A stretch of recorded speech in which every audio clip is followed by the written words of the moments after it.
সম্মানীয় আজকের মাহফিলের নির্বাচিত সুযোগ্য সভাপতি সাহেব, সম্মানীয় উলামা হযরত, সম্মুখে উপবিষ্ট ভদ্র মহোদয়গণ, পর্দার আড়ালে অবস্থিতা আম্মা এবং বোনেরা, আল্লাহ পাকের দরবারে অসংখ্য শুকরিয়া। আজকের আমরা সবাই সৌভাগ্যবান, আমাদের খুশনসিব যে আপনাদের গ্রামের জওয়ান যুবকদের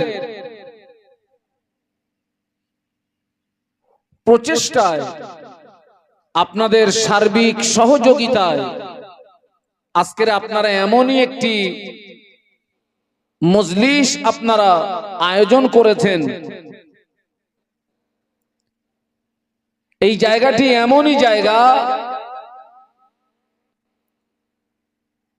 সারা পৃথিবীর জমিনে এইরকম মজলিস যত জায়গায় হয়, এই মজলিসের এতটাই গুরুত্ব, আপনি যদি এখানে চুপ করে বসে থাকেন,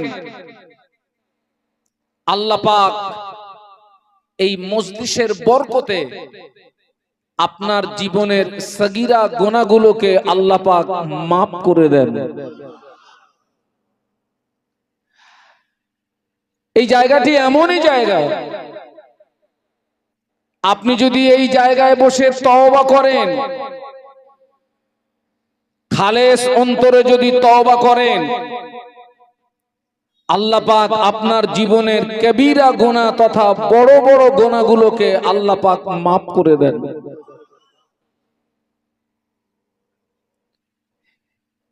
এই রকম জায়গা থেকে মানুষ আলেম ওলামাদের জবান থেকে ওয়াজ নসিহত শুনে আলহামদুলিল্লাহ অনেক বেনামাজি নামাজি হয়েছে, অনেক বেরোজগার রোজাদার হয়েছে, অনেক সাধারণ মানুষ এই রকম মজলিসে বসে আলেম ওলামাদের জবানের ওয়াজ নসিহত শুনে আমল করে অনেকে সাধারণ মানুষ থেকে আল্লাহর ওলি হয়ে কবরে চলে গিয়েছেন। জোরে বলুন। এই জায়গাটি জীবন পরিবর্তনের জায়গা, এই জায়গাটি দ্বীনের জ্ঞান অর্জনের জায়গা। আপনি এখানে বসে আছেন দ্বীনের জ্ঞান অর্জনের জন্য। আপনি যদি এই জায়গাতে 1 ঘন্টা সময় দেন, নিয়ত থাকবে আমি দ্বীনের জ্ঞান অর্জন করব। একজন মানুষ সারা রাত যদি নফল নামাজ পড়ে, সারা রাত যদি জিকির করে, তাসবিহ তেলাওয়াত করে, ওই মানুষটা যতটা না সওয়াব পাবে, আপনি 1 ঘন্টা দ্বীনের ইলম অর্জনের জন্য যদি এখানে সময় দেন, ওই ব্যক্তির চেয়ে আল্লাহ আপনাকে আরো অনেক বেশি সওয়াব দান করবেন।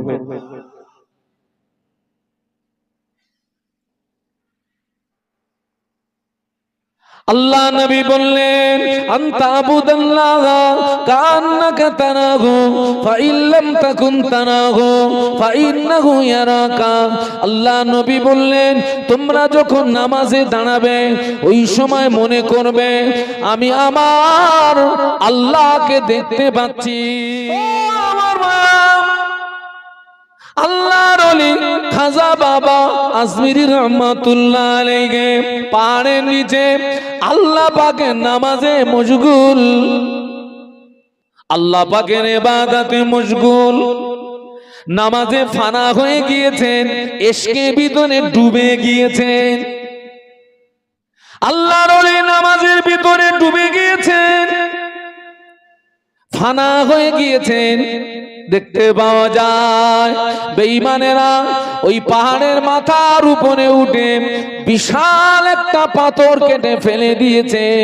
ওদের উদ্দেশ্য এই পাথরটা মুসলমান ফকিরের মাথায় গিয়ে পড়বে, মুসলমান ফকির পৃথিবীর জমিন থেকে বিদায় হয়ে যাবে, হিন্দুস্তানের জমিনে কলেমার দাওয়াত দেওয়ার মতো আর কেউ থাকবে না।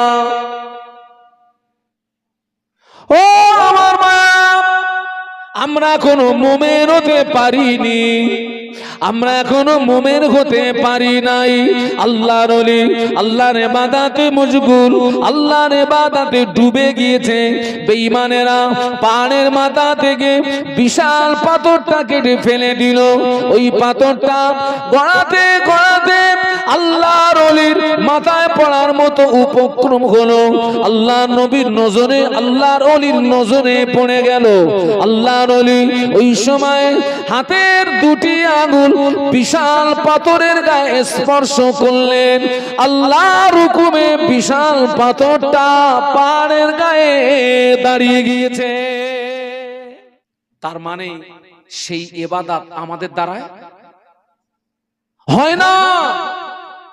এটা যেমন একটা দিক, অপর দিকে এখনো ঢের পরিমাণে নারী পুরুষ আল্লাহর ইবাদত করে না, আল্লাহর হুকুম মানে না, আল্লাহর আইন মানে না, আল্লাহর বিধান মানে না। মুখে দাবি করাটা সহজ, প্র্যাকটিক্যালে দেখানোটা কঠিন। নবী পাকের একজন সাহাবী আল্লাহ নবীকে জিজ্ঞাসা করেছিলেন, ইয়া রাসূলুল্লাহ হাবিবাল্লাহ মাতা সাআ, ইয়া রাসূলুল্লাহ হাবিবাল্লাহ হুজুর কিয়ামত কবে হবে? আল্লাহ নবী বললেন, ও বাবা সাহাবী, তুমি কিয়ামতের সংবাদ নিচ্ছ, কিয়ামতের খবর নিচ্ছ, কিয়ামতের জন্য কি অর্জন করেছো বলো, কিয়ামতের জন্য কি সঞ্চয় করেছো বলো। ওই সাহাবী আল্লাহ নবীর নূরের বদনে দিকে চেয়ে বলেছিলেন, ইয়া রাসূলুল্লাহ হাবিবাল্লাহ হুজুর, আমি কিয়ামতের জন্য কিছুই অর্জন করতে পারি না, আমি কিয়ামতের জন্য কিছুই সঞ্চয় করতে পারি না, তবে আমি আল্লাহ আল্লাহ রাসূলকে ভালোবেসেছি। যদি বলতে পারলেন না, আয় জোরে বলতে পারলেন না, তাকবীর দেন, নারায়ে তাকবীর। ইয়া রাসূলুল্লাহ গে, ইয়া হাবিবাল্লাহ হুজুর, আমি কিয়ামতের জন্য কিছুই অর্জন করতে পারি নাই, কিয়ামতের জন্য কিছুই সঞ্চয় করতে পারি নাই, তবে আমি আল্লাহ আল্লাহর রাসূলকে ভালোবেসেছি। আল্লাহ নবী বললেন, ও বাবা সাহাবী, তোমার দাবি যদি সত্য হয়, তোমার দাবি যদি সত্য হয়, আমি আল্লাহ নবী বলছি ওই দাবি তোমাকে কিয়ামতের ময়দানে নাজাত করিয়ে দেবে। আমি সবাইকে উদ্দেশ্য করে বলছি, আল্লাহ পাক যে উদ্দেশ্যে আমাদেরকে পৃথিবীতে আল্লাহ পাক পাঠিয়েছেন, আল্লাহর উদ্দেশ্য মাফিক জীবন যাপন করার চেষ্টা করুন, আল্লাহর হুকুম মানুন, আল্লাহর ইবাদত করুন, আল্লাহর উপাসনা করুন। আল্লাহ আল্লাহ ভোলা হবেন না, আল্লাহকে ভুলে যাবেন না, নবীকে ভুলে যাবেন না।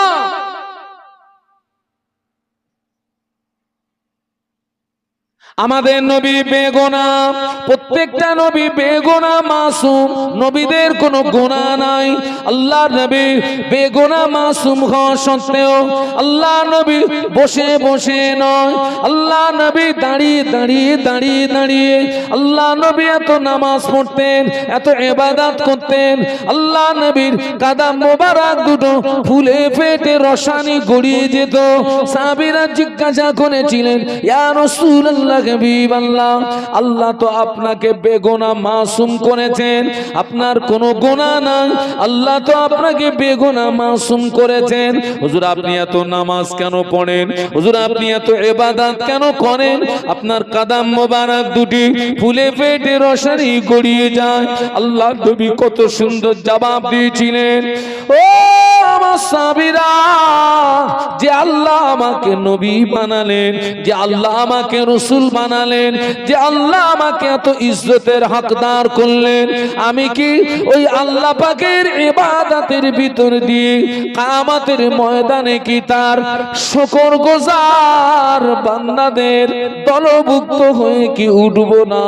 ও আমার সাহাবীরা, আমি আল্লাহ নবী তোমাদের বলছি, তোমরাও সকলে আল্লাহ পাকের ইবাদতে মশগুল হয়ে যাও। আমার নবী আপনার নবী হাবিবুল্লাহ জনাবে মুহাম্মদুর রাসূলুল্লাহ সাল্লাল্লাহু আলাইহি ওয়াসাল্লামকে বেঈমান বেদিনেরা আল্লাহ নবীকে এত মার মারলো, আল্লাহ নবীকে এত প্রহার করলো, আল্লাহ নবীর সমস্ত শরীরটা রক্তাক্ত হয়ে গেল, আল্লাহ নবীর সমস্ত শরীরটা খুন আর খুন হয়ে গেল, আল্লাহ নবী বেহুশ হয়ে জমিনে পড়ে গেলেন। বেঈমান বেদিনেরা মনে করলো মুহাম্মদ জনমের মতো বিদায় নিয়েছে, মুহাম্মদ জনমের মতো মারা গিয়েছে। ওরা তখনও মারামারি করবে, ওরা তখনও কাটাকাটি করবে।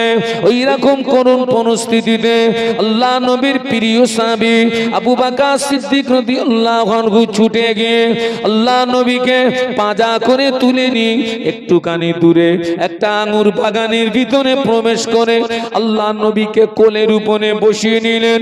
আল্লাহ নবীর মাথা মোবারকটা আবু বকর সিদ্দিক রাদিয়াল্লাহু আনহুর হাতের উপরে, আবু বকর সিদ্দিক রাদিয়াল্লাহু আনহু আল্লাহ নবীর দিকে চেয়ে দেখেন আল্লাহ নবী সেন্সলেস হয়ে গেছেন। আল্লাহ নবী কোনো কথা বলেন না, আল্লাহ নবী কোনো আওয়াজ দেন না। আবু বকর সিদ্দিক রাদিয়াল্লাহু আনহু বললেন, ইয়া রাসূলুল্লাহ হাবিবাল্লাহ, হুজুর একবার আপনি আমার দিকে চেয়ে দেখুন, হুজুর একবার আপনি আমার দিকে ফিরে দেখুন, এখানে আমি আর আপনি ছাড়া আর কেউ নাই। হুজুর একবার আপনি আমার দিকে চেয়ে দেখুন, একবার আপনি আমার দিকে ফিরে দেখুন, এখানে আমি আর আপনি ছাড়া আর কেউ নাই। আল্লাহ নবী ডাকে সাড়া দেন না, আল্লাহ নবী কথার উত্তর দেন না। আবু বকর সিদ্দিক রাদিয়াল্লাহু আনহু ডুকরিয়ে কেঁদে ফেললেন, আল্লাহ পাকের দরবারে কাঁদতে লাগলেন, আল্লাহ পাক আমার নবীকে মনে হয় আর পাবো না, আমার নবীকে মনে হয় আর পাবো না। ও আমার মা, ওই সময় আবু বকর সিদ্দিক রাদিয়াল্লাহু তাআলা আনহু আল্লাহ পাকের দরবারে দুটো হাত তুলে দোয়া করতে লাগলেন, অত ইজ্জু মান তাশাউ অত জিল্লু মান তাশাউ বিয়াদিকাল খায়র, ইজ্জত এবং সম্মানের মালিক তো আপনার হাতে আল্লাহ। তুলিজুল লাইলা ফিন নাহারি ও তুলিজুন নাহারা ফিল লাইল, আল্লাহ আপনি রাতের ভিতর থেকে দিনকে টেনে বার করেন, দিনের ভিতর থেকে রাতকে টেনে বার করেন। ইন্নাল্লাহা ইহয়ি ওয়া ইউমীত, আল্লাহ আপনি জিন্দাকে মুর্দা বানাতে পারেন, মুর্দাকে জিন্দা বানাতে পারেন। ও রব্বুল আলামিন, আল্লাহ পাক এত ক্ষমতার মালিক যেখানে আপনার কাছে আল্লাহ, আমি আবু বকরের চাওয়া যদি অপরাধ হয়, আমি আবু বকরের বলা যদি অপরাধ হয়, আমি আবু বকর সহ্য করতে পারি না আল্লাহ, আমি আবু বকর দোয়া করি আপনি আমাকে মেরে দি, আমাকে মেরে দি, আমার জানের বিনিময়ে আপনার নবীকে পুনর্জীবন নসিব করুন। জোরে বলুন, জোরে বলতে পারলেন না? আল্লাহ নবী কি জবাব দিয়েছিলেন? ও আবু বকর, বেঈমানেরা আমাকে পাথর দিয়ে মেরেছে বাবা, বেঈমানেরা আমাকে পাথর দিয়ে মেরেছে বাবা, পাথরের আঘাতে আমার সমস্ত শরীরটা জ্বালা যন্ত্রণা করে, পাথরের আঘাতে সমস্ত শরীরটা জ্বালা যন্ত্রণা করে। আবার যদি আমি নামাজ ছেড়ে দিই, আমার রোগের কষ্ট বেড়ে যাবে, আমার রোগের যন্ত্রণা বেড়ে যাবে। ও আবু বকর, আমি রাসূলুল্লাহ, আমি রোগের কষ্ট সহ্য করতে পারবো না, হাত দুটো ধরে দাঁড় করিয়ে দাও, আমি নামাজটা আদায় করে নি। আবু বকর সিদ্দিক রাদিয়াল্লাহু আনহু আল্লাহ নবীর হাত দুটো ধরে দাঁড় করিয়ে দিলেন। আল্লাহ নবী ওই পরিস্থিতিতে আসরের নামাজটা আদায় করেছিলেন।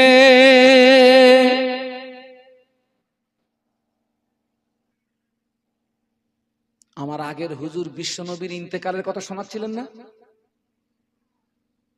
আল্লাহ রসুল এই সফর মাসের 20 তারিখের পরে অসুস্থ হন, আর ওই অসুস্থতার পিরিয়ড চলতে চলতে চলতে চলতে 12 রবিউল আউয়ালে গিয়ে রসুলের ইন্তেকাল হচ্ছে। কিন্তু মূলত অসুস্থ হয়েছেন এই মাস থেকে। এই মাসের কত তারিখ বলেছি? 20 তারিখ অসুস্থ। ওই অসুস্থতার পিরিয়ডে মদিনার মসজিদে নববী শরীফে আযান হয়ে গেল। মদিনার মসজিদে নববী শরীফে আযান হয়ে গেল। মদিনার মসজিদে মুয়াজ্জিন হাফসি বেলাল রাদিয়াল্লাহু আনহু, হাফসি বেলাল মদিনার মসজিদে নববী শরীফে হাফসি বেলাল যখন আযান দিতেন, হাফসি বেলালের আযানের আওয়াজ আল্লাহ পাকের আরশ মুআল্লাতে পৌঁছে যেত। যদি বলতে পারলেন না, একটু মহব্বতে বলেন না, কষ্ট হচ্ছে নাকি? একটু তাকবীর দেন তো, নারায়ে তাকবীর, জোরে বলেন নারায়ে তাকবীর। হাফসি বেলাল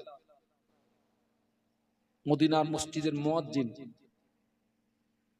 আযান দিয়েছেন, মসজিদে আযান হয়ে গেছে, সাহাবীরা সব মসজিদে চলে এসেছেন, আল্লাহর রাসূল আসেননি।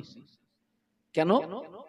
আল্লাহর নবী অসুস্থ, আল্লাহর নবী দুর্বল, আসতে পারেন। রাসূলুল্লাহ অসুস্থ,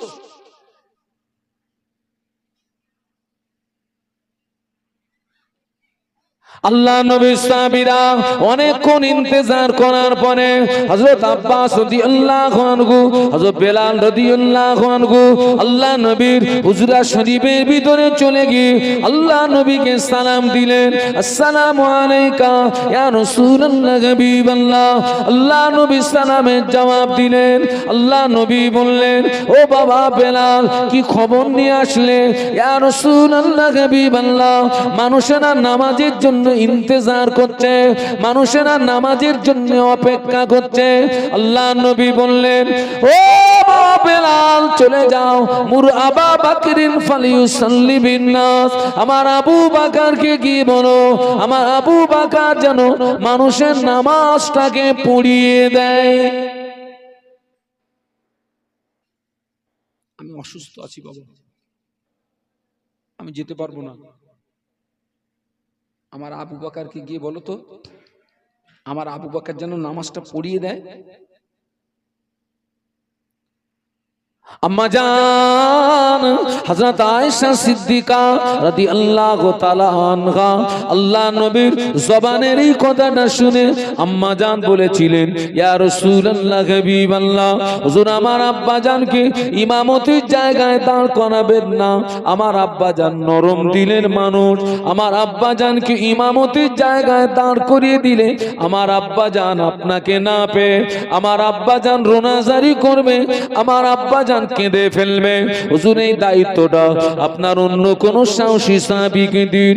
আল্লাহ নবী আবার বললেন, ও বাবা বেলাল, চলে যাও, মুর আবা বকরিন ফালিউসাল্লি বিন নাস, আমার আবু বকরকে কি বলো, আমার আবু বকর যেন মানুষের নামাজটা পড়িয়ে দেয়।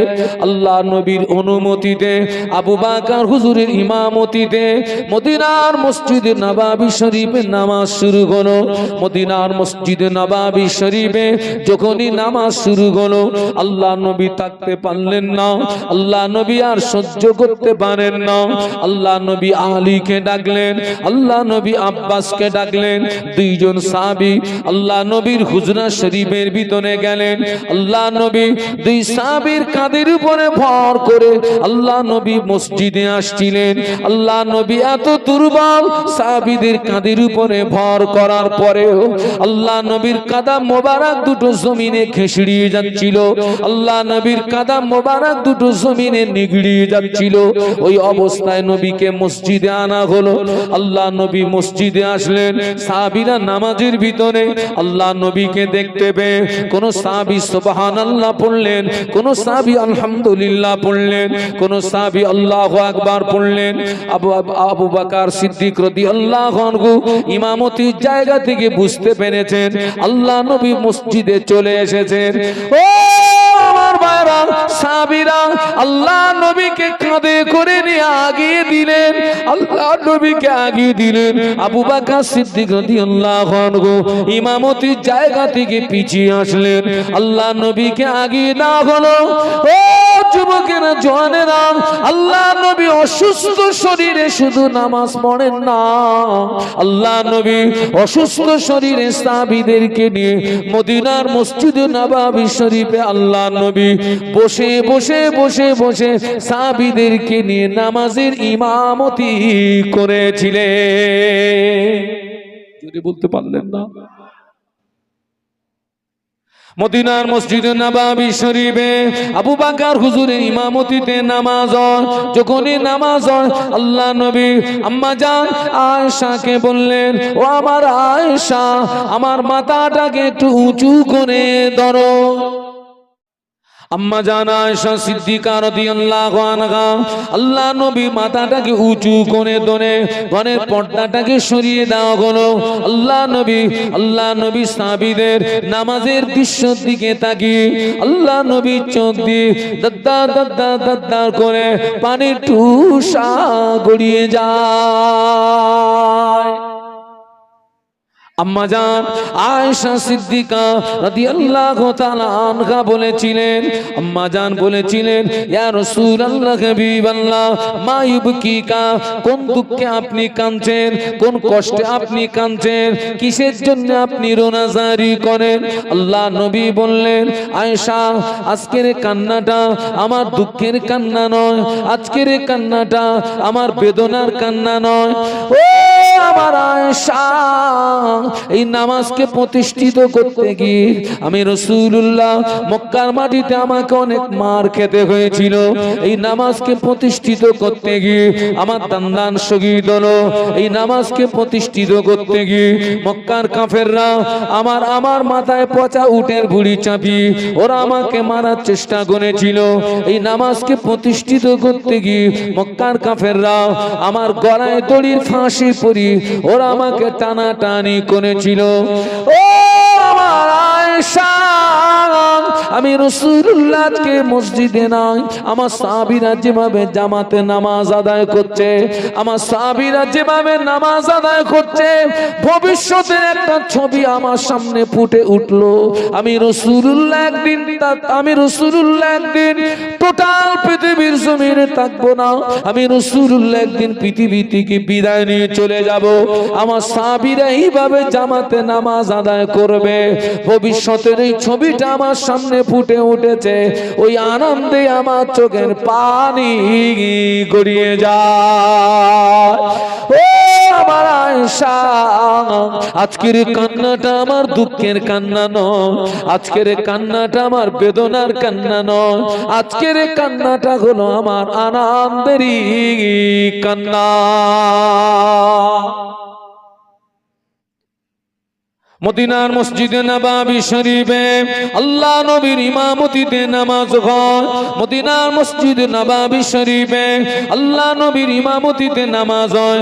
একজন সাহাবী আল্লাহ নবীর পিছনে মসজিদে নববী শরীফে আল্লাহ নবীর ওই সাহাবী মসজিদে নববী শরীফে ফজরের ফরজ 2 রাকাত নামাজ, ফজরের 2 রাকাত ফরজ নামাজ আদায় করে ওই সাহাবী আর মসজিদে অপেক্ষা করেন না, আর মসজিদে দেরি করেন না, অমনি দ্রুত বাড়িতে চলে যান। আল্লাহ নবী ওই সাহাবীকে ডাকলেন, আল্লাহ নবী ওই সাহাবীকে ডেকে বললেন, ও বাবা সাহাবী, তুমি কেন 2 রাকাত নামাজ পড়ে চলে যাও? কেন মসজিদে অপেক্ষা করো না? কেন দেরি করো না? তুমি কেন দ্রুত বাড়িতে চলে যাও? তুমি 2 রাকাত ফরজ নামাজ পড়ে চলে যাও কেন? অপেক্ষা করো না? ও আমার মা, ওই সাহাবী আল্লাহ নবীর নূরের বদনের দিকে চেয়ে বলেছিলেন, ইয়া রাসূলুল্লাহ, হাবিবাল্লাহ, হুজুর বেয়াদবি মাফ করুন, হুজুর আমরা স্বামী স্ত্রী, আমাদের দুইজনের মাঝখানে কাপড় মাত্র একটি। আমরা স্বামী স্ত্রী দুজন, আমাদের মাঝখানে কাপড় কটা? বলুন না, একটু জোরে বলুন না। একটা। ইয়া রাসূলুল্লাহ, হাবিবাল্লাহ, হুজুর আমি যখন মসজিদে নামাজে আসি, আমার স্ত্রী উলঙ্গ হয়ে গুহার ভিতরে প্রবেশ করে।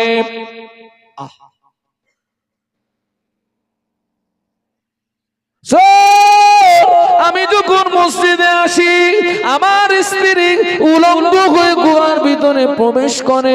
ওই কাপড়টাকে পরে আমি নামাজ আদায় করি, ওই কাপড়টাকে পরে আমি নামাজ আদায় করি।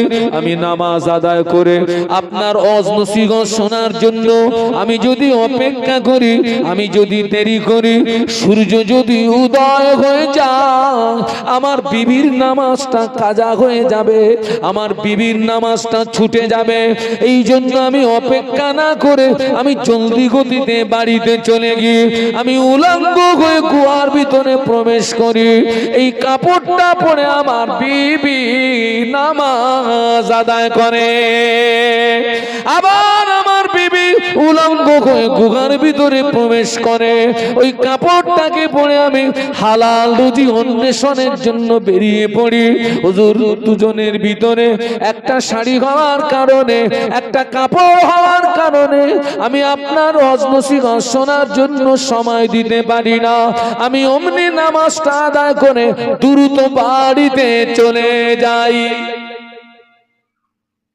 ও মা, ফজরের আযান হয়ে গেল, ফজরের আযান হয়ে গিয়েছে, জোহরের আযান হয়ে গিয়েছে, আসরের আযান হয়ে গিয়েছে, মাগরিবের আযান হয়ে গিয়েছে। ওই আযানের আওয়াজ শুনে যে বাড়িতে আব্বা নামাজে দাঁড়িয়ে যায়, মা নামাজে দাঁড়িয়ে যায়, ছেলে নামাজে দাঁড়িয়ে যায়, মেয়ে নামাজে দাঁড়িয়ে যায়, ওই নামাজে বাড়িটাতে আল্লাহ পাকের আসমান থেকে বৃষ্টির ন্যায় রহমত নাজিল হয়। একটু জোরে বলা গেল না? একটু মহব্বতে বলা গেল না? এতগুলো মানুষ একটু জোরে তাকবীর দেন তো, নারায়ে তাকবীর।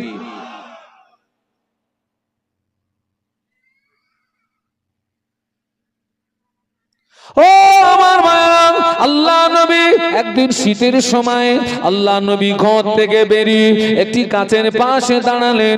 আল্লাহ নবী গাছের পাশে দাঁড়িয়ে দূরে তাকিয়ে দেখে হযরত আবু যার গিফারী রাদিয়াল্লাহু আনহু দাঁড়িয়ে আছেন। আল্লাহ নবী আবু যারকে ডাকলেন, ও বাবা আবু যার, আমার নিকটে এসো। আবু যার গিফারী রাদিয়াল্লাহু আনহু আল্লাহ নবীর নিকটে আসলেন। আল্লাহ নবী বললেন, ও বাবা আবু যার, গাছের দিকে লক্ষ্য করো। আবু যার গিফারী রাদিয়াল্লাহু আনহু গাছের দিকে লক্ষ্য করে দেখে গাছের পাতাগুলো ঝরঝর করে জ্বলে আল্লাহ পাকের জমিনে পড়ে যায়। কিছু সময় পরে আল্লাহ নবী ওই গাছের একটি শাখা ধরে নাড়া দিলেন। আবু যার গিফারী বর্ণনা করে, আমি দেখতে পেলাম ওই গাছের অবশিষ্ট পাতাগুলো ঝরঝর করে জ্বলে আল্লাহ পাকের জমিনে পড়ে গেল। আল্লাহ নবী বললেন, ও বাবা আবু যার, আমি রাসূলুল্লাহ এমন কেন করলাম? তুমি কি রহস্য বুঝতে পেরেছো? না ইয়া রাসূলুল্লাহ, হুজুর আপনি এমন কেন করলেন? আমি রহস্য বুঝতে পারি না। আল্লাহ নবী বললেন, ও বাবা আবু যার, গাছের পাতাগুলো যেমন ঝরঝর করে ঝরে আল্লাহ পাক জমিনে পড়ে গেল। আল্লাহর যে বান্দা, আল্লাহর যে বান্দি আল্লাহকে রাজি করানোর জন্য, আল্লাহকে খুশি করানোর জন্য দিনে 5 ওয়াক্ত নামাজ আদায় করবে, ওই নামাজীদের জীবনের গুনাহগুলো গাছের পাতার মতো জোরে জোরে জোরে জোরে আল্লাহ পাকের জমিনে পড়ে যায়। আল্লাহ পাকের কাছে দোয়া চাইবেন, আল্লাহ পাক আমাকে ঈমানি গালাতে মওত দেবেন। বলুন আল্লাহুম্মা আমিন। আল্লাহ পাক আমাকে ঈমানি গালাতে মওত দেবেন।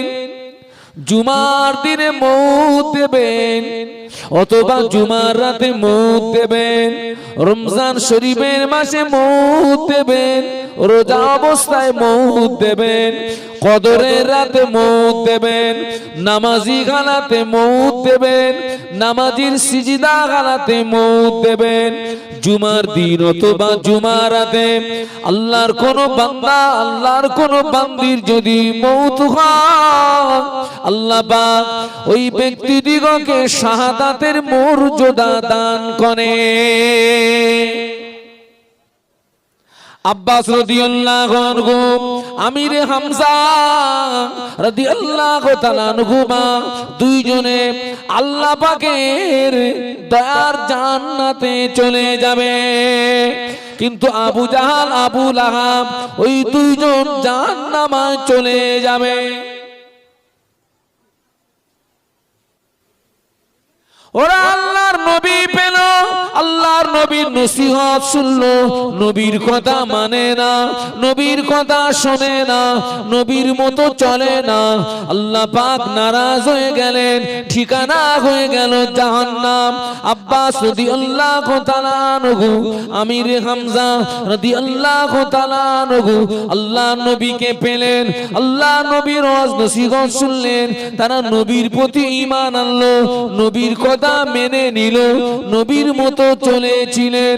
আল্লাহ পাক খুশি হয়ে দুইজনের ঠিকানা আল্লাহ পাকের দয়ার জান্নাত করে দিলেন। আর একটু মহব্বতের সঙ্গে বলুন।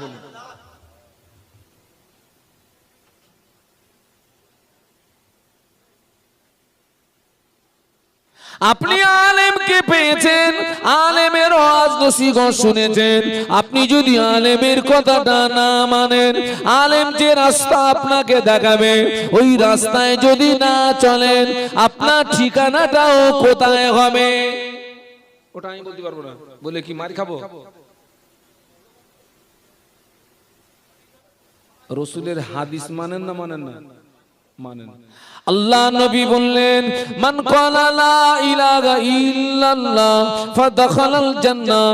আল্লাহ নবী বললেন, যে ব্যক্তি একবার কলেমা শরীফটা পড়ে নিল, ওই ব্যক্তিটা আল্লাহ পাকের দয়ার জান্নাতে চলে যাবে।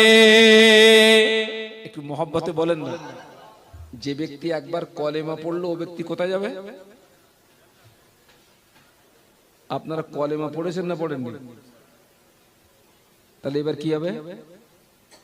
এখন আমি কলেমাটা পড়বো, আমি নামাজ পড়বো না, রমজানের রোজা রাখবো না, টাকা আছে হজ করবো না, টাকা আছে যাকাত দেব না, আমি সুদ খাবো, আমি মদ পান করবো, পরের মাল আত্মসাৎ করবো, কলেমায় কি জান্নাতে যাওয়া যাবে নাকি? কলেমার ভিতরে নামাজের কথা লেখা নাই, কলেমার ভিতরে রোজার কথা লেখা নাই, হজের কথা লেখা নাই, যাকাতের কথা লেখা নাই, গান শোনা যাবে না লেখা নাই, মদ পান করা যাবে না লেখা নাই, সমিতি বন্দনার গ্রুপ লোন করা যাবে না লেখা নাই, পরের মাল আত্মসাৎ করা যাবে না লেখা নাই। আমি শুধু কলেমাটা পড়বো, নামাজ পড়বো না, কলেমা পড়েছি রমজানের রোজা রাখবো না, কলেমা পড়েছি হজ ফরজ হজ করব না, কলেমা পড়েছি যাকাত ফরজ যাকাত দেব না, কলেমা পড়েছি সুদ ছাড়বো না, মদ ছাড়বো না, কলেমায় জান্নাতে যাওয়া যাবে নাকি? কলেমার ভিতরে নামাজের কথা লেখা নাই, কলেমার ভিতরে রোজার কথা লেখা নাই, হজের কথা লেখা নাই, যাকাতের কথা লেখা নাই, গান শোনা যাবে না লেখা নাই, মদ খাওয়া যাবে না লেখা নাই, জেনা করা যাবে না লেখা নাই, সমিতি বন্দনার গ্রুপ লোন মহিলা সমিতি করা যাবে না লেখা নাই। মা, আপনি যদি কলেমা পড়েছেন, অটোমেটিক ওই দায়িত্বগুলো আপনার উপরে বর্তিয়ে গেল। কলেমা পড়ার পরে 5 ওয়াক্ত নামাজ যদি না পড়েন, কলেমা পড়ার পরে সমিতিটা যদি না ছাড়েন, কলেমা পড়ার পরে রমজানের রোজা যদি না রাখেন, কলেমা পড়ার পরে সুদ খাওয়াটা যদি বন্ধ না করেন, শুধু কলেমা, জান্নাতে যাওয়া যাবে না। আমার কথা বুঝতে পারতেছেন বাপ? আল্লাহ নবী বললেন, মান ক্বালা লা ইলাহা ইল্লাল্লাহ ফাদাখালাল জান্নাহ, যে ব্যক্তি একবার কলেমা পড়বে ওই ব্যক্তিটা জান্নাতে চলে যাবে। এই হাদিসটি ওই ব্যক্তির জন্য প্রযোজ্য যে ব্যক্তি সকাল 10টায় কলেমা পড়লো, জোহরের রক্ত আসার আগে মারা গেল, ওই ব্যক্তিটাকে আর নবী ওই ব্যক্তিটাকে কলেমা আল্লাহ পাকের দয়ার জান্নাতে পৌঁছে দেবে।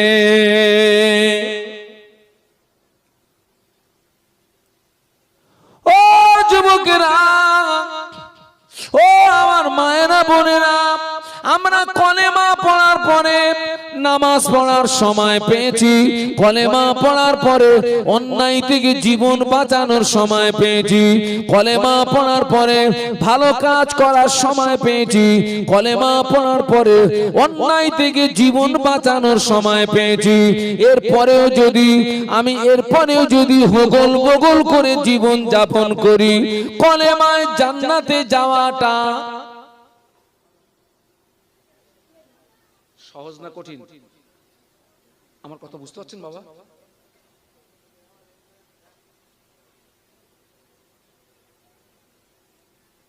ও যুবকেরা, ও আমার মায়েরা, যারা কবরবাসী, ওই কবরবাসীরা জীবিত মানুষদের সঙ্গে কয়েকটা বিষয়ে হিংসা করে। এখানে কবরস্থান কোথায়? পাশে।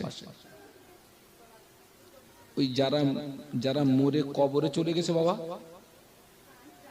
ওই কবরবাসীরা জীবিত মানুষদের সঙ্গে কয়েকটা বিষয় হিংসা করে। কথাটা আপনার কোনদিন শুনেছেন? নিশ্চয়ই শুনেছেন। কবরবাসীদের হিংসা কিন্তু বেনামাজির সঙ্গে না, কবরবাসীর হিংসা কিন্তু বেরোজগারের সঙ্গে না, কবরবাসীর হিংসা কিন্তু মাতালের সঙ্গে না। কবরবাসীরা হিংসা করে নামাজীদের সঙ্গে, কবরবাসীরা হিংসা করে রোজাদারদের সঙ্গে, কবরবাসীরা হিংসা করে কোরআন তেলাওয়াতকারীদের সঙ্গে। কবরবাসীরা বলে, ও আমার ছেলেরা, তোরা 5 ওয়াক্ত নামাজ পড়তে পারিস, আমাদের নামাজের দরওয়াজা বন্ধ হয়ে গিয়েছে। তোরা রমজানের রোজা রাখতে পারিস, আমাদের রমজানের রোজা রাখার দরওয়াজা বন্ধ হয়ে গিয়েছে। তোরা কোরআন তেলাওয়াত করতে পারিস, আমাদের কোরআন তেলাওয়াতের দরওয়াজা বন্ধ হয়ে গিয়েছে। কবরবাসীরা নামাজ পড়তে পারে বাপ? হ্যাঁ, কবরের নামাজ পড়ে লাভ আছে? কবরে রোজা রেখে লাভ আছে?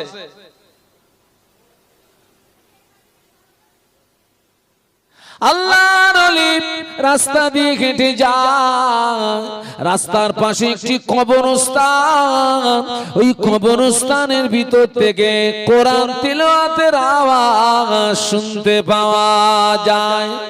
একটু সুবহানাল্লাহ বলুন, একটু মহব্বতে বলুন। কবরের ভিতর থেকে কিসের আওয়াজ আসছে? কোরআন তেলাওয়াত।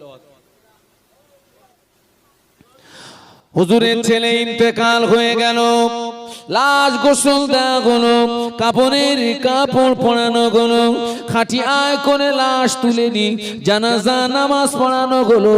জানাজা নামাজ পড়ানোর পরে লাশ কবরের ভিতরে শুইয়ে দেওয়া হলো। বিসমিল্লাহে ওয়া আলা মিল্লাতে রাসূলিল্লাহে। লাশ কবরের ভিতরে শুইয়ে দি সবাই 3 মুঠো করে মাটি দিয়ে চলে যায়। মিনহা খালাকনাকুম ওয়া ফিহা নুঈদুকুম ওয়া মিনহা নুখরিজুকুম তারাতান উখরা। সবাই 3 মুঠো করে মাটি দিয়ে চলে যায়। আল্লামা কলিজার টুকরার কবরের পাশে দাঁড়িয়ে রইলেন। সব চলে গেছে, আল্লামা হুজুর চুপ করে দাঁড়িয়ে আছে বেটার কবরের পাশে। কবর ও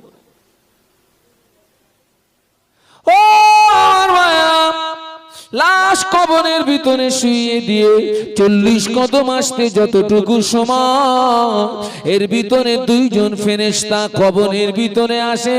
মুর্দা ব্যক্তিকে 3টি প্রশ্ন করে।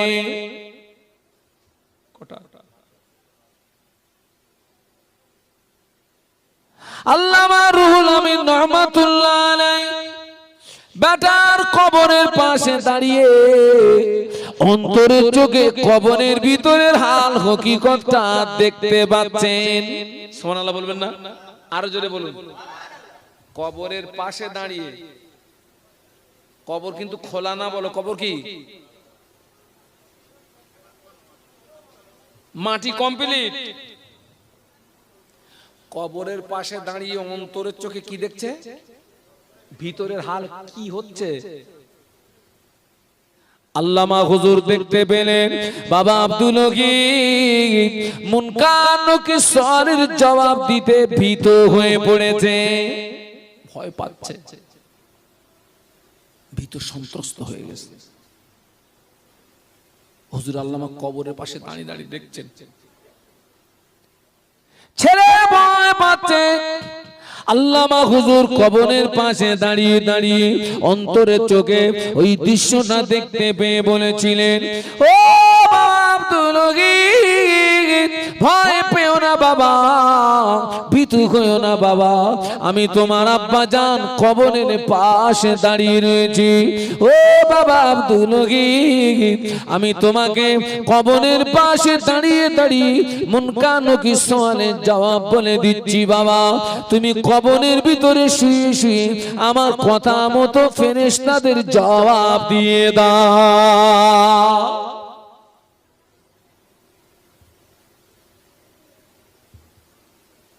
তো আল্লাহর ওলি রাস্তা দিয়ে হেঁটে যাচ্ছেন, রাস্তার পাশে একটা কবরস্থান, কবরের ভিতর থেকে কি আসছে? আওয়াজ। আল্লাহর ওলি রুহানি কানে শুনতে পেলেন, দাঁড়িয়ে গেলেন।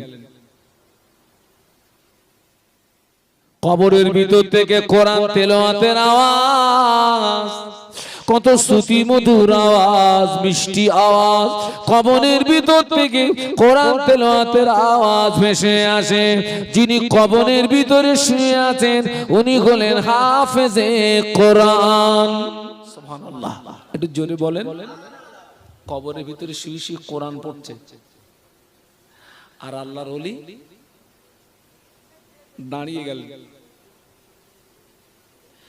দাঁড়িয়ে গেলেন তো গেলেন, তেলাওয়াত শুনছেন।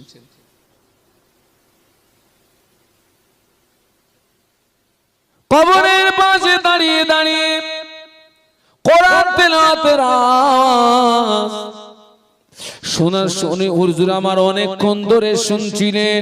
হঠাৎ আল্লাহর ওলির জবান থেকে একবার বেরিয়ে গেল সুবহানাল্লাহ। কি বেরিয়ে গেল? কোরআন তেলাওয়াত বন্ধ হয়ে গেল। যেই সুবহানাল্লাহ বললেন, কবরের ভিতর থেকে কোরআন তেলাওয়াতের আওয়াজ আর আসে না। কোরআন তেলাওয়াতের আওয়াজ শুনতে পাওয়া যায় না, ভিতর থেকে আওয়াজ আসে, ও আল্লাহর ওলি, আমি এতক্ষণ ধরে যে কোরআন তেলাওয়াত করেছি, এই কোরআন তেলাওয়াতটা আপনি নিন, আপনি যে আমার কবরের পাশে দাঁড়িয়ে একবার সুবহানাল্লাহ বলেছেন, ওইটা আমাকে দিন। ওই সময় কবরের ভিতর থেকে আওয়াজ আসে, ও আল্লাহর ওলি, আমি এতক্ষণ ধরে কবরের ভিতরে কোরআন তেলাওয়াত করেছি, আল্লাহ পাক আমার নামায় আমলে একটাও সওয়াব দেয় না, আল্লাহ পাক আমার নামায় আমলে একটাও নেকি দেয় না। আপনি আমার কবরের পাশে দাঁড়িয়ে একবার সুবহানাল্লাহ বলার কারণে আল্লাহ পাক এত খুশি হয়ে গেলেন, আল্লাহ পাক এত রাজি হয়ে গেলেন, আল্লাহ পাক খুশি হয়ে রাজি হয়ে আসমান জমিনের মাঝখানে যত ফাঁকা জায়গা, এতটা সওয়াব আল্লাহ পাক আপনার নামায় আমলে দান করেছে। একটু জোরে বলা যাবে? আর একটু জোরে বলা যাবে? তাহলে কি বোঝাতে চাইলাম? কবরের ভিতরে কোরআন পড়ে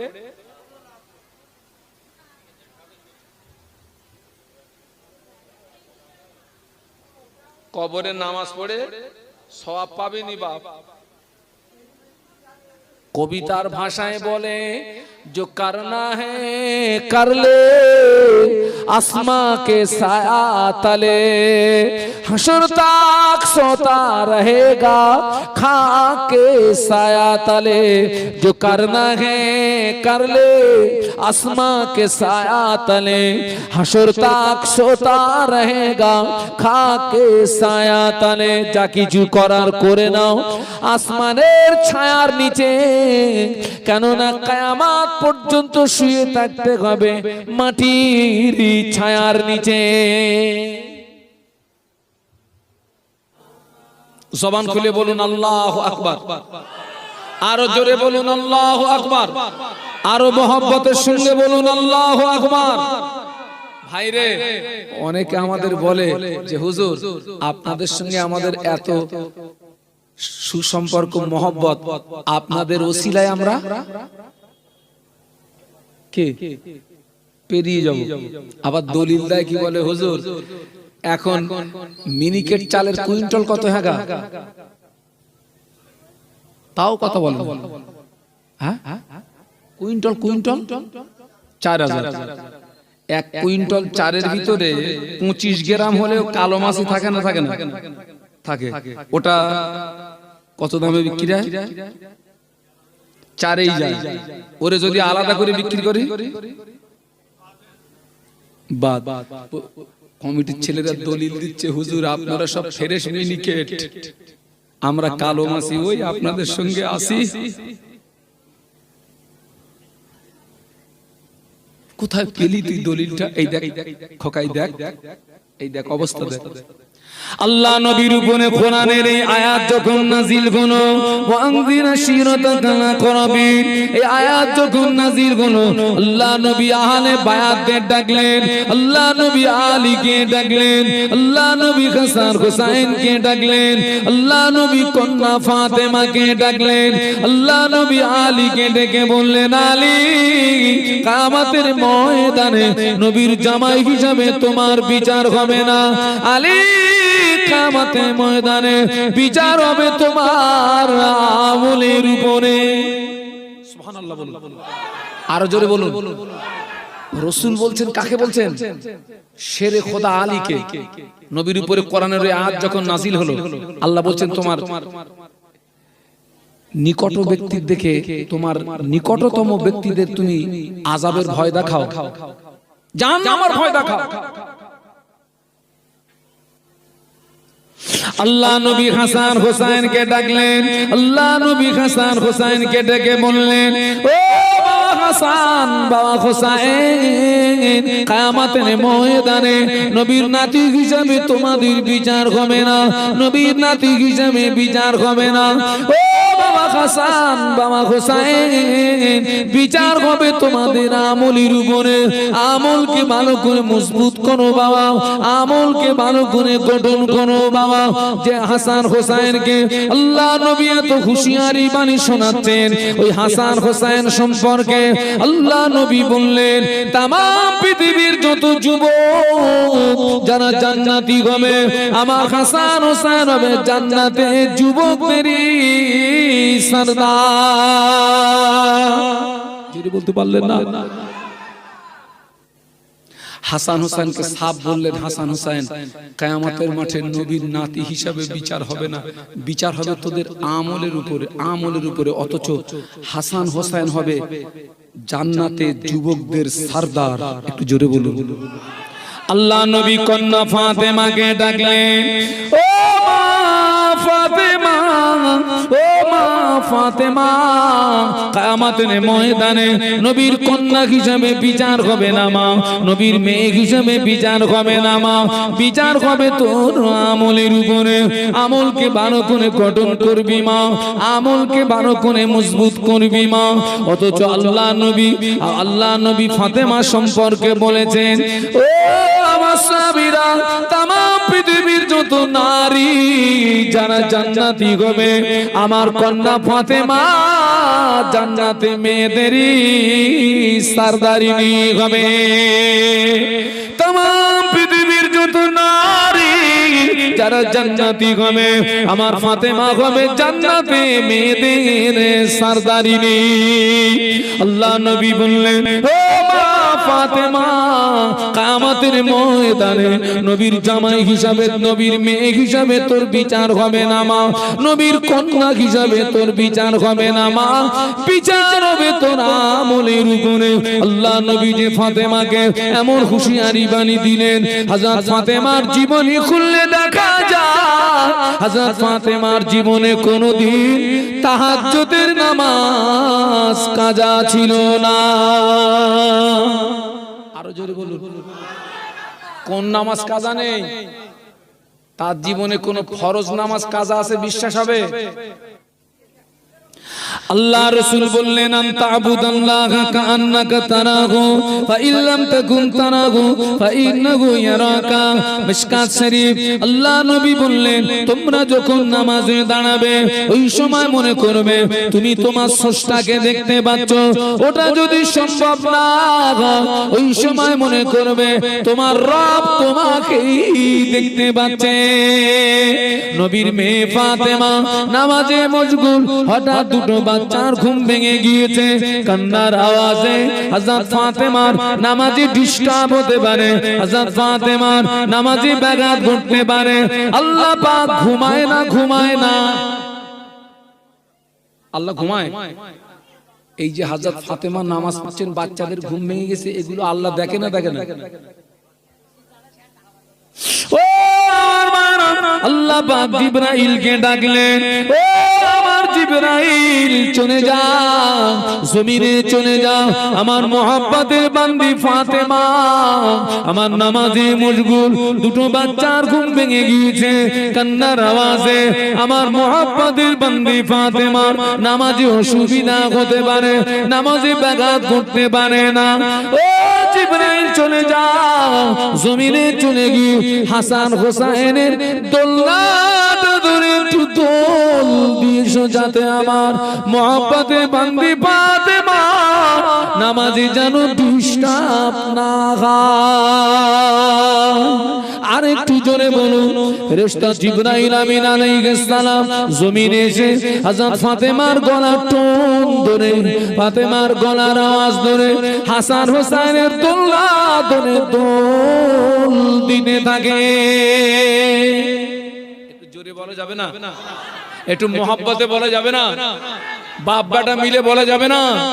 তাকবীর দেন, নারায়ে তাকবীর। আরো জোরে বলেন। তাহলে ফাতেমার নামাজে যেন অসুবিধা না হয় আল্লাহ ফেরেশতা দিয়ে কি করছেন? সাহায্য করছেন। তাহলে এর দ্বারা আরো একটা জিনিস প্রমাণ করা যায়, আল্লাহ পাক হযরত ফাতেমার উপরে খুশি না নারাজ? জোরে বলুন। খুশি। আল্লাহ আমাদের উপরে খুশি আছে, প্রমাণ করাতে পারবেন? আমার কথা বুঝতে পারছেন না? পাচ্ছেন না?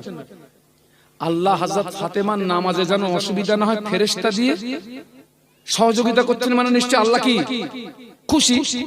আল্লাহ আমাদের উপরে খুশি আছে, প্রমাণ করাতে পারবেন? ক্ষমতা নেই আপনার। সেই ফাতেমার অবস্থা দেখুন, যিনি জান্নাতে মেয়েদের কি হবে সরদারিনী। হযরত ফাতেমা একদিন স্বামী আলীকে ডাকলেন, ডেকে বললেন প্রাণের স্বামী, আমি আপনার কাছে দুটি দাবি রাখবো। কটা দাবি? আপনাদের কি কষ্ট হচ্ছে ভাই? ঘুম লেগেছে? আমার সঙ্গে ঠাস ঠাস করে কথা বলতে হবে। কটা দাবি? এক নাম্বার দাবি হলো প্রাণের স্বামী, আমি ফাতেমা যদি রাতে মারা যায়, সকাল যেন না রাতারাতি আমাকে কবরস্থ করে দেবেন। দ্বিতীয় নাম্বার দাবি প্রাণের স্বামী, আমি ফাতেমা যদি মারা যাব, বেশি লোকজনকে যেন খবর দেবেন না, গুটি কতক মানুষকে খবর দিয়ে আমাকে তড়িঘড়ি দাফন করে দেবেন। কেননা নবীর মেয়ে ফাতেমা লম্বা না বেটে, কালো না সাদা, মোটা না পাতলা, পৃথিবীর কোন পর পুরুষ নবীর মেয়ে ফাতেমা চেহারা দেখতে পায়নি। দুটো দাবি। রাতে মারা গেলে সকাল যেন না হয়, রাতারাতি কবরস্থ করে দেবেন। আর আমার ইন্তেকালের পরে বেশি লোকজন যেন খবর দেবেন না, গুটি কত তড়ি গড়ি দাফন করে দেবেন। আবু যার গিফারি রাদিয়াল্লাহু আনহুর কথা শেষ না হতে হতে কবরের ভিতর থেকে আওয়াজ আসে, এ আবু যার, কে শেরে খোদা আলীর বিবি, কে হাসান হোসেনের আম্মা, কে দিন দুনিয়ার বাদশার কন্যা ফাতেমা? আমি কবর চিনি না, আমি কবর চিনি না, আমি কবর চিনি না। আমল যদি ভালো আমি কবর তার সঙ্গে সুব্যবহার করব, আমল যদি খারাপ হয় আমি কবর ছেড়ে দেব না। ও আলখালির যুবকেরা, ও আলখালির মুরব্বীরা, ও আলখালির মা বোনেরা, নবীর কন্যা ফাতেমা, যে ফাতেমা জান্নাতে মেয়েদের সরদারিনী হবে, ওই কবরের ব্যাপারে, ওই ফাতেমার ব্যাপারে কবরের যদি জবাব আসে, কবরের যদি যুক্তি আসে, কবরের যদি যুক্তি আসে, আপনি আমি যদি আল্লাহর উদ্দেশ্য মাফিক জীবন যাপন না করি, আল্লাহকে যদি রাজি না করতে পারি, আল্লাহকে যদি খুশি না করতে পারি, অন্য রাস্তায় জীবন কাটিয়ে যদি কবরে যাই, কবর ছেড়ে দেবে না।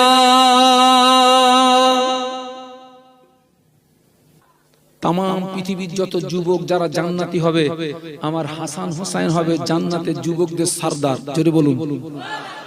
সেই হাসান হোসেনকে রাসূল বলছেন কিয়ামতের মাঠে বিচার হবে, নবীর নাতি হিসাবে কিন্তু রেহাই পাবে না। কথা বুঝতে পারছেন না? পাচ্ছেন না? নবীর নাতি হিসাবে রেহাই পাবে না। হ্যাঁ, মেম্বারের গিন্নির একটা ঘ্যাম আছে না নেই? তাও কথা বলে না। প্রধানের গিন্নির, হুজুরির গিন্নির ঘ্যাম নেই চলেগা। যাদের চামড়া সাদা, ওরা কালো চামড়া লোকদের দাম দেয় না। যে সমস্ত মেয়েদের দেখতে সুন্দরী, ওরা অসুন্দরীদের দাম দেয় না। বাস্তব বলছি না বাস্তব বলছি? চামড়ার ঘ্যাম দেখাচ্ছ, চামড়ার এই চামড়া কিসে খাবে? তাও কথা বলে না। কিসে খাবে? ঘ্যামটা কিসে দেখাচ্ছ? অনেকে তো দেখছি পুকুর ঘাটে ডলি যাচ্ছে, মানে এই চামড়া তুলে সাদা করবে।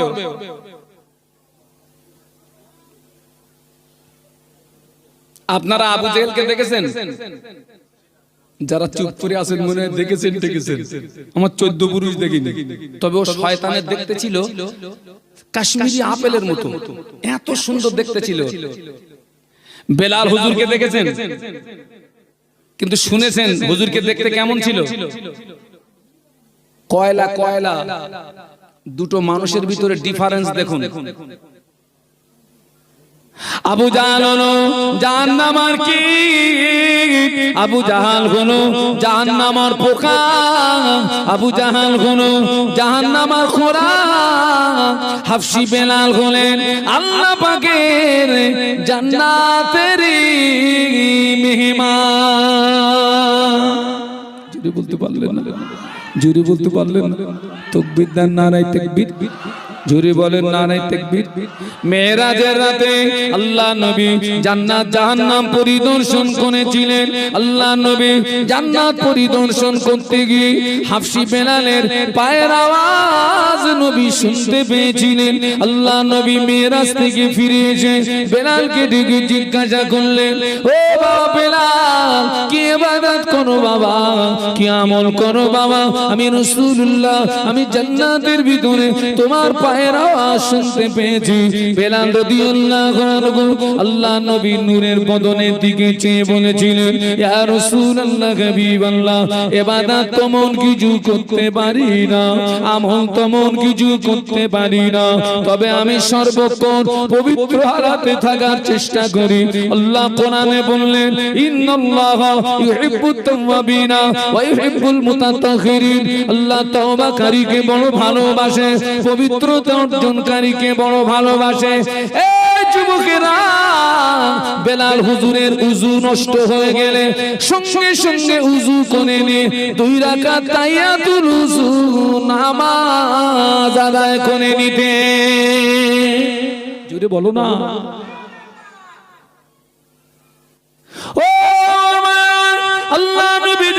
মদিনা থেকে মক্কা জয় করলেন, মক্কার কাফেররা নবীকে তাড়ালো, মক্কার কাফেররা নবীকে তাড়ালো, নবী মদিনায় চলে গেলেন। মদিনা থেকে মক্কা জয় করে যেদিন রাসূলুল্লাহ মদিনা মক্কাতে ফিরেছিলেন, ওই দিনটা ছিল আনন্দের দিন, ওই দিনটা ছিল খুশির দিন। সেদিন কাফেররা ছিল ভীত সন্ত্রস্ত। ওই আনন্দের দিনে আল্লাহর নবী কোন সাদা চামড়াওয়ালা সাহাবীকে ডাকেননি। আল্লাহ নবী হাফসি বেলালকে ডাকলেন, বেলাল আজ ঈদের দিনে তুমি আযান দাও। সুবহানাল্লাহ বলতে পারলেন না? ইয়া রাসূলুল্লাহ গে, ইয়া হাবিবাল্লাহ, হুজুর আমি এখন কাবার ছাদে দাঁড়িয়ে গিয়েছি, হুজুর আমি কোন দিকে ফিরে আযান দেব, আমি তো কাবা পাচ্ছি না। আল্লাহ নবী বললেন, ও বেলাল তুমি কাবার ছাদে দাঁড়িয়ে, আমি রাসূলুল্লাহ তুমি আমার দিকে ফিরে আযান দাও, তুমি আমার দিকে ফিরে আযান দাও। কেন না আল্লাহর নবী বলেন কাবার কাবা। আর একটু জোরে বলো, একটু মহব্বতে বলা যাবে না? তাকবীর দান, নারায়ে তাকবীর, জোরে বলেন নারায়ে তাকবীর। ও আরকালির যুবকেরা, ও আরকালির মা বোনেরা, আরকালির যুবকেরা, আল্লাহ নবী পাঁচ ওয়াক্ত নামাজ ছাড়াও আল্লাহ নবী এত পরিমাণে নামাজ, নফল নামাজ পড়তেন। বসে বসে না, দাঁড়িয়ে দাঁড়িয়ে দাঁড়িয়ে দাঁড়িয়ে আল্লাহ নবীর কদম মোবারক দুটো ফুলে পেটে রোশনি গড়িয়ে যেত। সাহাবীরা জিজ্ঞাসা করেছিলেন, ইয়া রাসূলুল্লাহ হাবিবাল্লাহ, আল্লাহ আপনাকে বেগুনাহ মাসুম করে পাঠিয়েছেন, হুজুর আপনি এত নামাজ কেন পড়েন? আপনার যে কদম মোবারক দুটো ফুলে পেটে রোশনি গড়িয়ে যায়। আল্লাহ নবী কি সুন্দর জবাব দিয়েছিলেন, ও আমার সাহাবীরা, যে আল্লাহ আমাকে নবী বানালেন, যে আল্লাহ আমাকে রাসূল বানালেন, যে আল্লাহ আমাকে এত ইজ্জতের হকদার করলেন, আমি কি ওই আল্লাহ পাকের ইবাদতের ভিতর দিয়ে কাল কিয়ামতের মাঠে কি তা শুকরগুজার বান্দাদের দলভুক্ত হয়ে কি উঠব না? ও আমার সাহাবীরা, আমি আল্লাহ নবী বলছি, তোমরাও সকলে আল্লাহ পাকের ইবাদতে মশগুল হয়ে যাও। জোরে বলতে পারলেন না?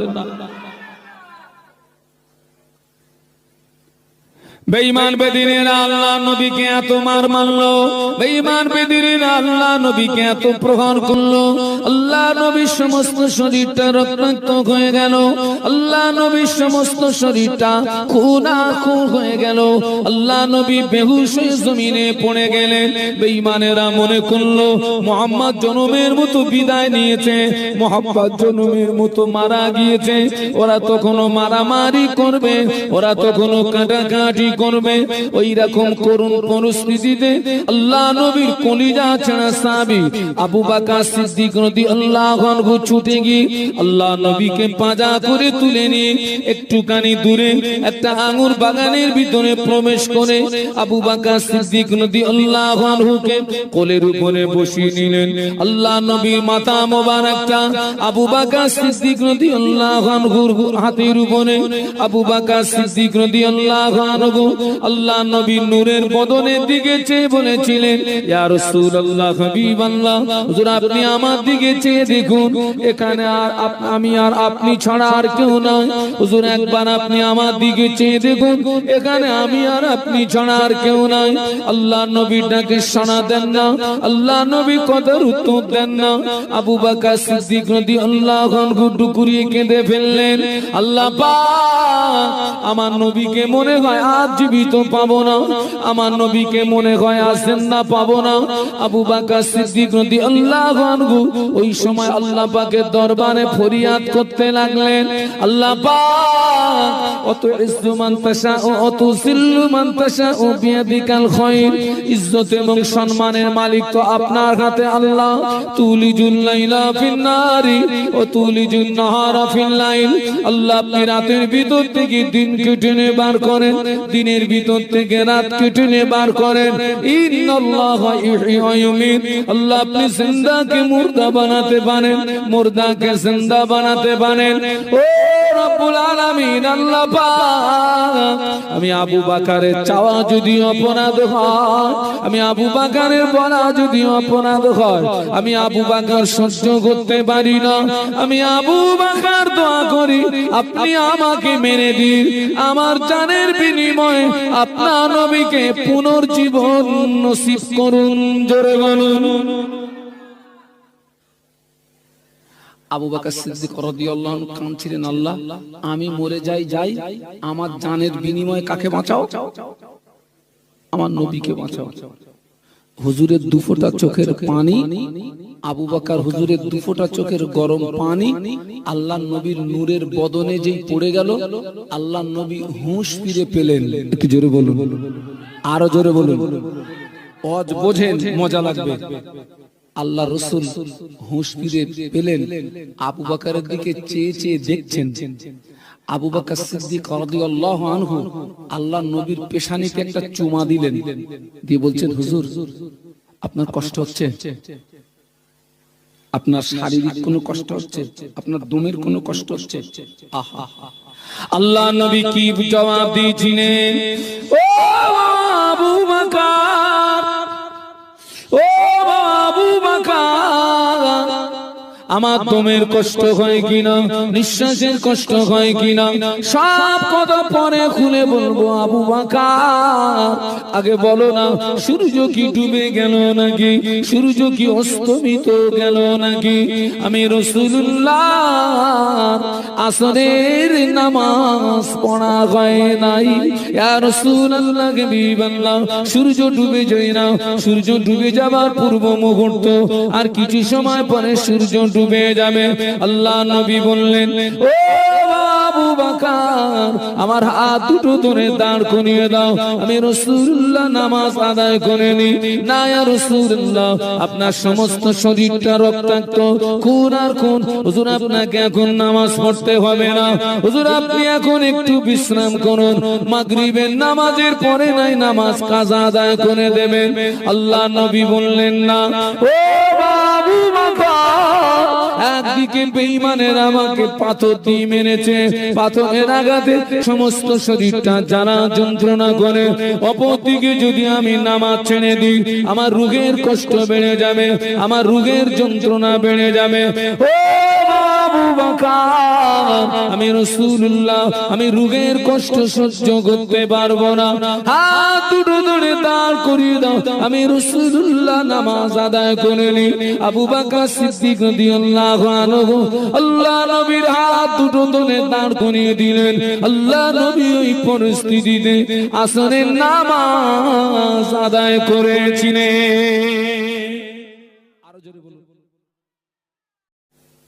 ফজরের আযান হয়ে গেল, ইমাম সাহেব ইমামের জায়গায় দাঁড়িয়ে গিয়েছেন, মুক্তাদির জায়গায় দাঁড়িয়ে গিয়েছেন।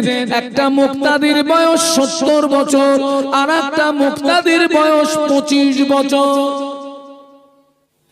একই নামাজ একই ইমাম, এই দুটো মুক্তাদির ভিতরে সওয়াব বেশি পাবে কে? ওর কারণ হলো যে লোকটা বিদ্যা হয়ে গিয়েছে, মদ ওকে আর ডাকে না। কে ডাকে না? মদ। ওই লোকটাকে নারী আর ডাকে না। হ্যাঁ, বুড়ো লোকের মেয়ে লোক ডাকবে, ডেকে মরবে, ও কি করবে? নারী ওদের ডাকে না, গান ওদের ডাকে না, তাস ওদের ডাকে না, বাবা সিনেমা থিয়েটার ওদের ডাকে না। যুবক ছেলে ডাকে, মদ ডাকে আমার কাছে আয়, তাস ডাকে আমার কাছে আয়, গাঁজা ডাকে আমার কাছে আয়, জুয়া ডাকে আমার কাছে আয়, নারীরা ডাকে আমার কাছে আয়। ওই যুবক ছেলেটা মদের মুখে লাথি মেরে, গাঁজার মুখে লাথি মেরে মেরে, তাসের মুখে লাথি মেরে, গানের মুখে লাথি মেরে, নারীর মুখে লাথি মেরে আল্লাহকে রাজি করানোর জন্য যখন আল্লাহু আকবার বলে নামাজে দাঁড়িয়ে যা, আল্লাহর আরশ খুশি হয়ে যায়। জমিন আল্লাহর, ভাত আল্লাহর নেয়ামত, পানি আল্লাহর নেয়ামত, সবজি আল্লাহর নেয়ামত, বাতাস আল্লাহর নেয়ামত। আল্লাহর সূর্যের তাপ নিয়ে পৃথিবীতে জীবন যাপন করার পরে আল্লাহর হুকুম যদি না মানি, আল্লাহর ইবাদত যদি না করি, আল্লাহর উপাসনা যদি না করি, আল্লাহ বলে বান্দা তোর মতন খরিদ্দারের আমার দরকার নাই, তুই আমার জমিনটাকে ছেড়ে দিয়ে বেরিয়ে যা। আর এখানে নারী পুরুষ আমরা যারা বেনামাজি আছি, আল্লাহ পাক যেন আমাদের প্রত্যেককে নামাজি, রোজাদার, আল্লাহওয়ালা, জাকেরিন হিসাবে আল্লাহ কবুল করেন। বলুন আল্লাহুম্মা আমিন, বলুন আল্লাহুম্মা আমিন, বলুন আল্লাহুম্মা আমিন। উঠে দাঁড়ান, সোনার মদিনায় একটু সালাম পাঠিয়ে দেই। ইয়া নবী সালাম